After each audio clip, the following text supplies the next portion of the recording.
Hello everyone, J-Rod here, welcome to another video. Today I will tell you the 3 things you really need to know about the LEGO universe. And if you manage to stay until the end, I'll throw in a bonus and explain the more common lingo words I use in my videos. So this one is dedicated to all of you LEGO beginners out there. But if you are a LEGO expert, feel free to stay and check if I do any mistake and then drag me through the mud in the comments section.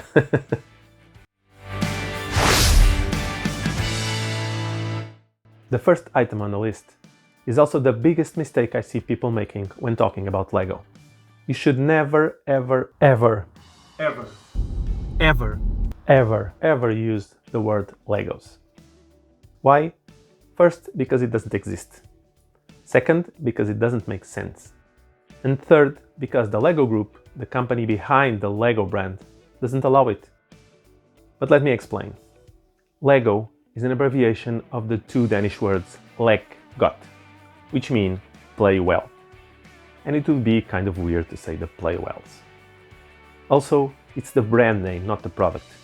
Just like in other brands, you don't say Google's when you're using Google Apps, or you say Sony's when you have bought both the TV and the stereo from Sony. Makes sense, right?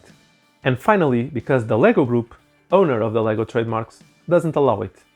It's actually explicitly defined in their Fair Play brochure that all LEGO trademarks should always be written in all caps and followed by a noun, never by an S.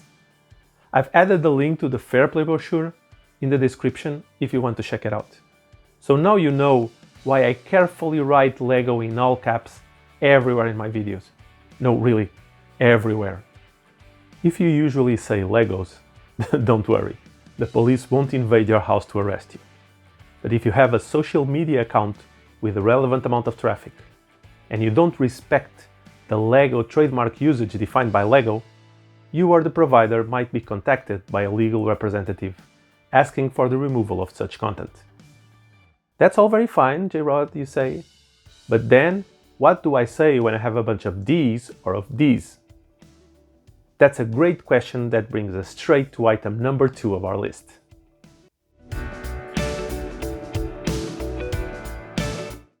So back to the question. What should we use when the word that pops in our mouths is the forbidden Legos? These are Lego sets, and each one individually is a Lego set, no matter the size. Lego sets are organized into themes. Lego Ninjago, Lego City, Lego Harry Potter or Lego Dots are the examples I have here, but there are many more. Daddy, did you steal my Harry Potter and Dots Lego sets to make your videos? Oops. Each Lego set has a number of Lego pieces or Lego parts. Both can be used. This one has just a few. This one has a few thousands. Wherever the number, the word that we use for these is Lego pieces or Lego parts. You will hear some people using Lego bricks for the same purpose.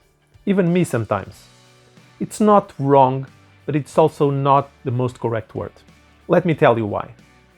Bricks is the common name most associated with Lego. Especially since brick is the name they gave to their most iconic piece, this one. That's why, since the word Lego is not allowed to be used in any website or YouTube channel's names, most people use bricks in their LEGO-related social media accounts, including this channel. But in fact, LEGO bricks refers to a type of LEGO pieces, not to all of them. That's why when you have a random bunch of parts, you should use LEGO pieces or LEGO parts. Types of LEGO pieces? Yes, we'll go into that in a few seconds. First, a quick recap. LEGO sets that are classified into themes. LEGO sets contain LEGO pieces or LEGO parts. Cool? So now on to the types of LEGO pieces. Although they don't refer to all LEGO pieces, bricks are still the most important type of LEGO parts. They come in several shapes and sizes and are measured in studs. Yes, another name for you to learn. Studs are the cylinder-shaped bumps on top of most LEGO parts, where you can attach other LEGO parts. All studs have LEGO printed on them, and it's the best way to check for counterfeit parts, if you buy second-hand parts. This is a 2x4 brick because it has 8 studs in a 2x4 disposition. So when you say 2x4 brick, any LEGO fan knows exactly what part you are talking about. The use of the 2 dimensions of the stud disposition in the name is really important to distinguish a 2x2 brick from a 1x4 brick. All the bricks are sized as a multiple of the base 1x1 brick in all the 3 dimensions. Yes, 3 dimensions. When the height is equal to 1 brick, the height is omitted from the name. But if it is bigger, then it's included.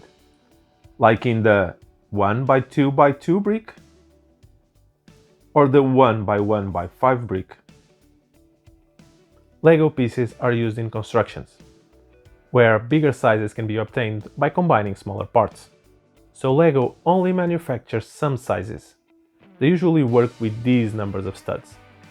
But only a fraction of the possible combinations are available for each type of piece, and it depends on the needs for the sets being produced at a certain point in time. For instance, currently the longest LEGO brick is the 1x16 and the biggest the 2x10. These numbers are not closed.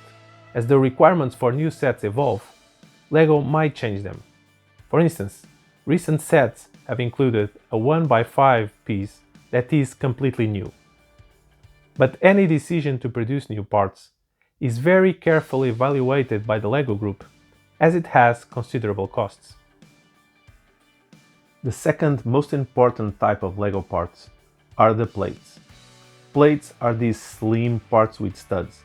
They follow the same naming rules as bricks and are all multiple of the 1x1 plate, but plates have additional sizes, currently going up to the 16x16 plate. The third big family of parts is the tiles. Tiles are similar to plates, except that they don't have studs, so you can't attach other parts on top of them.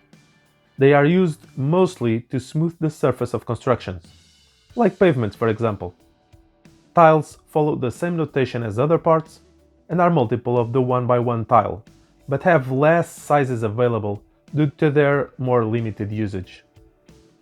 Since they don't have studs, to know their size you can look underneath and count the number of places where studs could fit. Or just put them on top of bricks or plates and see how many studs get covered. With practice, you start knowing just by looking at the piece.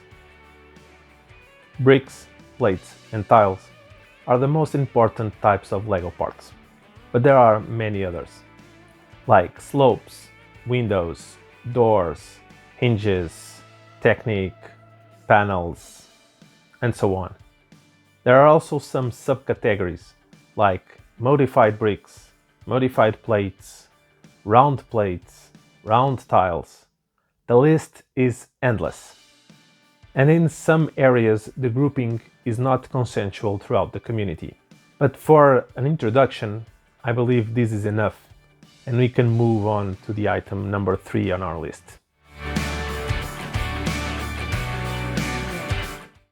LEGO System is another of the LEGO Group-owned trademarks and represents the design and dimensions of the LEGO parts.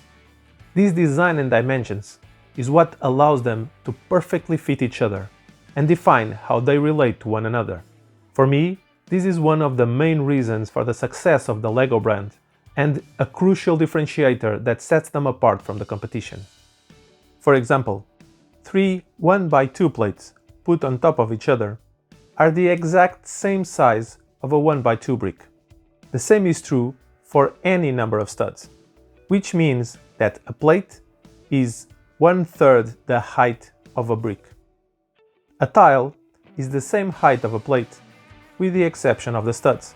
So, if we put together 2 plates and a tile on top of them, we will get a brick without the studs.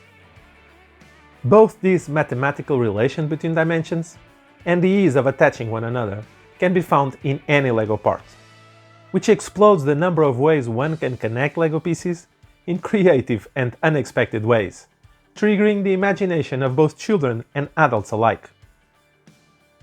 But this would not be enough without the high quality standards that LEGO puts into their products. ensuring that every Lego piece connects to others as expected. Never too tight, never loose, respecting the dimensions to the nanometer.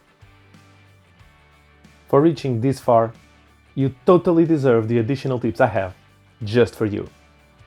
And for the investment I put gathering all this information in a single video, I totally deserve it if you smash that thumbs button. Thank you, appreciate it. Now, let's go. I have 4 additional expressions to explain, and I chose these ones because they are used a lot in Lego related videos.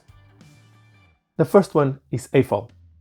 AFOL is an acronym for Adult Fan of Lego, and it basically represents all of us adults that have Lego as one of their hobbies, or even a full-time job for some lucky bastards. Second one is MOC. MOC stands for My Own Creation. Lego builders use this expression when they talk about a build that they designed or to refer to a design made by someone else, but always something that was not released by Lego as a set. The third one is alternative build, which often appears associated with MOC. An alternative build is a different design you can build using only the parts included in a specific Lego set. They are designed by AFOLs as a way to give longevity to sets, as people get additional constructions they can do with the same list of parts. The last one is modular. Modular is heavily used, even by Lego, but can have a slightly different scope depending on the context. For Lego, Modulars is a sub-theme they release under the Creators Expert theme, the theme with the most complex sets, and the first one to be more adult-driven. Lego Modulars are always city buildings that include commerce, services, and living spaces. Lego releases one modular set per year, usually in January, and as I'm recording this video, has released 16 of them. The AFOL community has broadened the definition of the word modular to include all the buildings that have a set of features that makes them compatible with the Lego modular buildings. Let me show you. I have here 3 modular sets to show what you can expect to find in any modular building. They are the assembly square, brick bank, and birch books. In the case of modulars, size does matter. The typical one will be set on a base plate with 32 by 32 studs. And although you can have exceptions, like the 2 parts of the birch books that are set on a 16 by 32 base plate, or the assembly square that is set on a 48 by 32 base plate, the fact is that the 32 studs deep are mandatory. But size is not enough to make a modular. Another mandatory feature is that on 2 sides, in the first layer of bricks on top of the base plate, there are 2 1x2 brick with hole pieces placed in specific locations to allow each modular to be attached to 2 other modulars using Technic pins. If these are placed on opposite sides, the building is a straight building. If they are placed in adjacent sides, it's a corner building.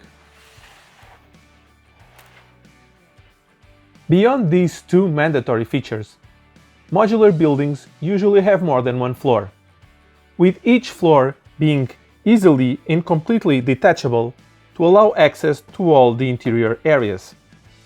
They are designed with great care for the architectural aesthetics and have completely furnished interiors.